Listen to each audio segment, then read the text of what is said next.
Hello beautiful people, we're about to react to a peculiar video about a Kenyan that just landed in Nigeria. So let's look at it. I'm not even going to lie, Nigeria surprised me. I feel like a lot of people really underestimate this country. But the moment you step in Lagos, you start to understand why they call it the giant of Africa. This city is on a different level. The roads, honestly, way better than I expected. Wide highways, proper infrastructure.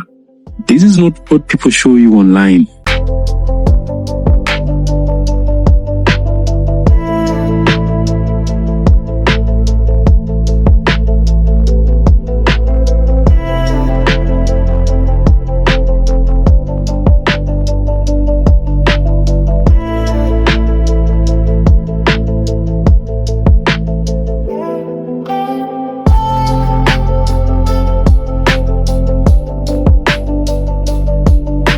And then you're driving across the famous Third Mainland Bridge, an 11.8 kilometer bridge stretching across the lagoon, connecting the entire city.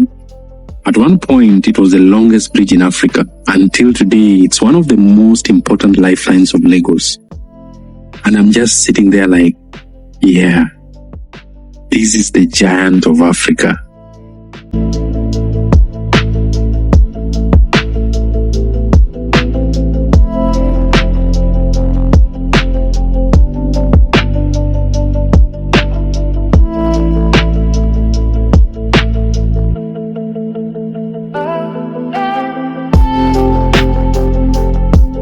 It's my first day here, and honestly, I just wanted a simple drive around the city.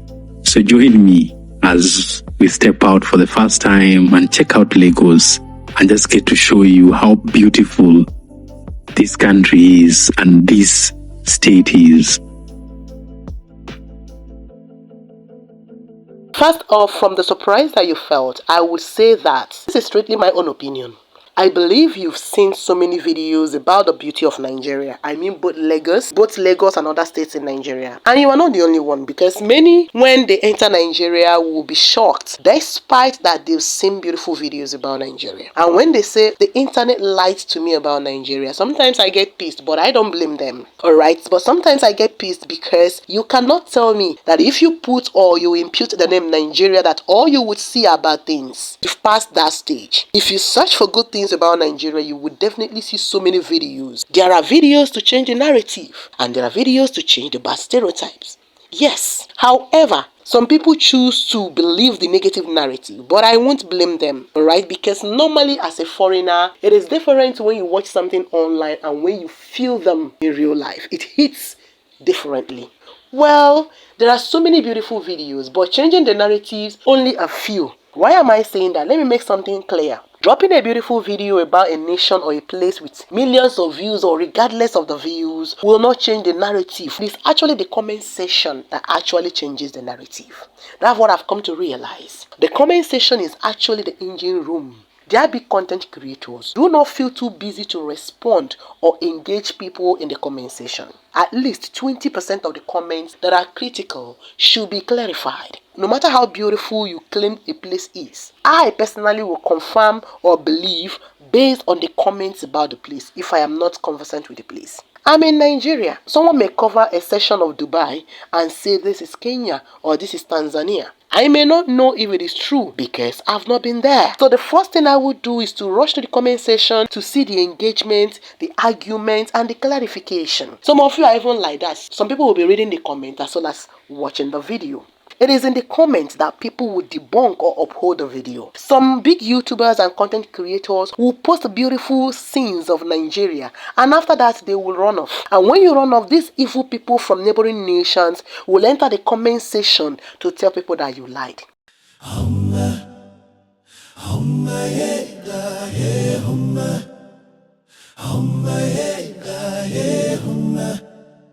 Which like one of the cities in Africa with the highest population. And guys, I'm with my guy here, Afam. And today we are going to explore Lagos City. It's my first day out, stepping out of the house, and I just want to check out Lagos. So join me as we head all the way in and I show you around. Just my first impression into this country. Thank you, Afam. Let me speak one of the dialects in Abia State. Ka nule, anwuchule, ogedoro lamma, mmadụ aga iri nke o. May the heavens uplift you more and more for always showing the world how beautiful Nigeria is. If you're a subscriber of Afam's channel, you will understand what I'm talking about. Thank you so much, Afam, for all you are doing for your beautiful nation, Nigeria. So this is Abulegba. This is Abulegba. Yeah, one of the towns in Lagos, one of the major places in Lagos. All right. You know, it's about 30 minutes from the airport. We're heading to Ikeja, through Oshodi, or we're going to the island. So let's go. Oh, okay. So Ikeja is one place I've heard of. So Abulegba and Ikeja are mostly towns close to the city that people live. Like, yeah, Ikeja is the capital of Lagos. Ikeja. Yeah, that's actually the capital where the government city is. All right. And that's around where you have the airports. You know, yeah, so Abulegba is about 20-30 minutes from Ikeja. Yes, Ikeja is the capital of Lagos. Now, many foreigners get confused when we mention states and capitals in Nigeria. Nigeria operates what we call the Federal Presidential Republic system, just like the US. We don't call municipal. So what you call municipal, we call local government area. What you call region, we call states. What should actually be different nations are called regions that are joined together and named Nigeria. We have 36 states that are autonomous, and each state has a capital city and other cities as well. Capital cities are the seats of the governors of each state. There are 774 local government administrations in Nigeria. We have so many ethnic groups in Nigeria with over 500 languages and over 5,000 dialects. Let me give an example. Languages and dialects are not the same. Dialects are within languages. For example, Igbo is a tribe and Igbo is a language, but there are more than 5,300 dialects spoken in Igbo land. There are over 7 dialects in Anambra State. There are over 10 dialects in Abia State. Yoruba is a tribe. Yoruba is a language. But there are over 30 distinct Yoruba dialects spoken in Yoruba land. What it simply means is that except you are a strong speaker or you grew up in these tribes, you may not be able to understand the dialects of others that are speaking the same languages as you. It is actually very complex, and Nigeria is a complex nation. So Ikeja is the capital city of Lagos. It is the seat of the governor. Well organized and aligned structures. I see your public transport system. All the cars are color yellow. Yeah, yellow. So the official color for Lagos transport buses like this is yellow. You know, so the moment you see yellow, that is the public. That's for Lagos. For Lagos, yes. Oh, so the other states have different colors. Really? You know, some states blue, some red, just different. That's how you recognize where you are.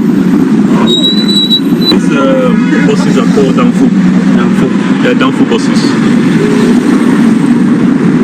One of the commonest means of transportation. So do they carry excess like ours back in Kenya? Yeah, they do.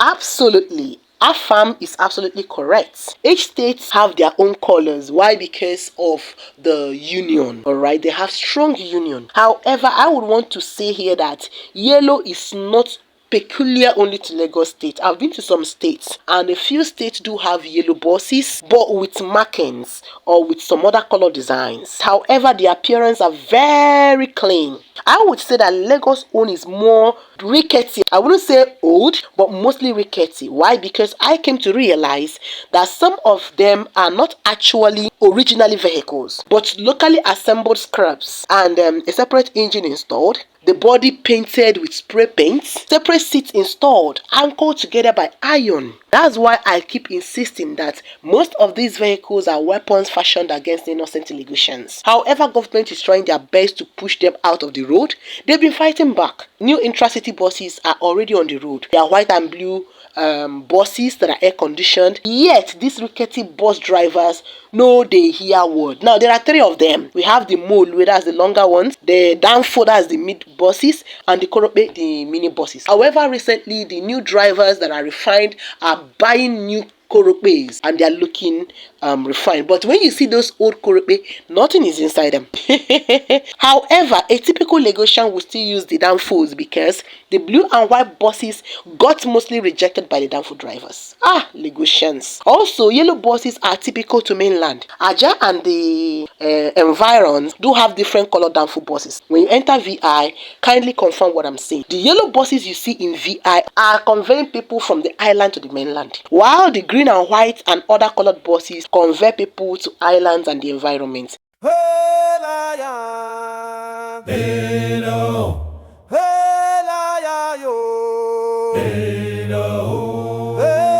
guy, the roads like this everywhere because the roads are too good. Some places yes, but not everywhere. Alright. Guys, these are good roads. Yeah. This is the Lagos-Abeokuta Expressway. Lagos-Abeokuta Expressway. It leads you behind us. You'll be going to Ogun State.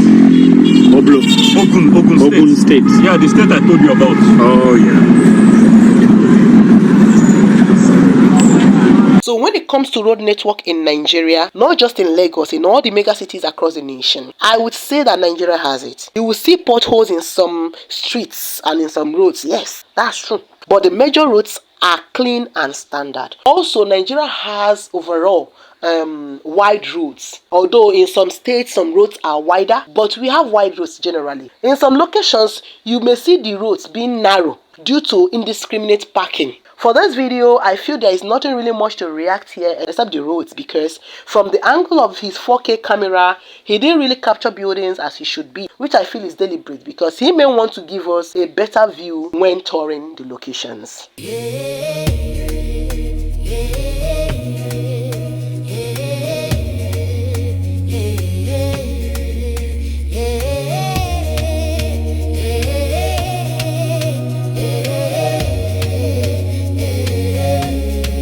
Music is life. Music is spirit. Let the goddess of inspiration fill on duty. The spirits move in tandem. Hey.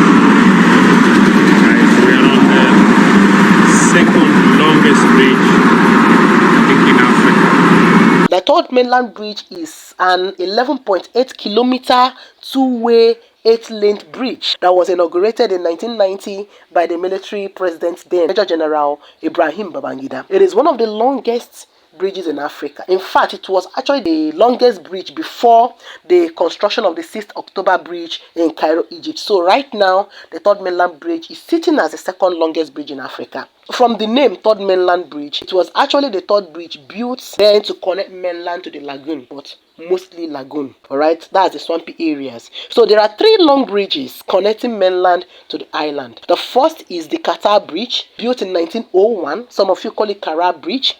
The second is the Eko Bridge, which is 430 meters long, that is conveying people from mainland to island, specifically Akbombo and the environment. And the third bridge, which is the Third Mainland Bridge. Fourth Mainland Bridge is under proposal, and it will be a 38-kilometer long bridge to connect island to Ikorodu and the environment. And it will be so ultra-modern with toll plazas, interchanges, as well as another linked lagoon bridge.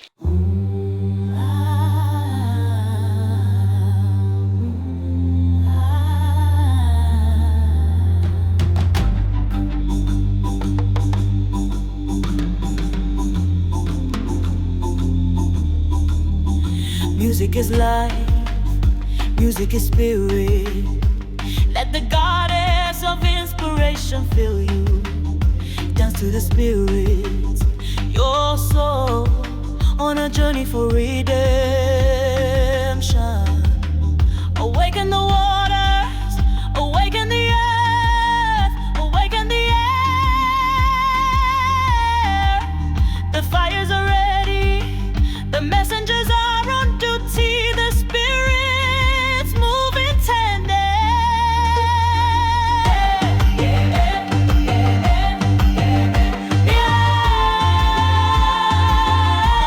Yes, this is Ikoyi. They connected to Lekki via Lekki toll gates. Many people recorded videos here. I want to appreciate you for taking your time to come to Nigeria, especially Lagos State. And I also wish that you will also enter other cities as well, or other states as well, to tour and show the world how beautiful Nigeria is. Now to my Nigerians, what are so many of you doing?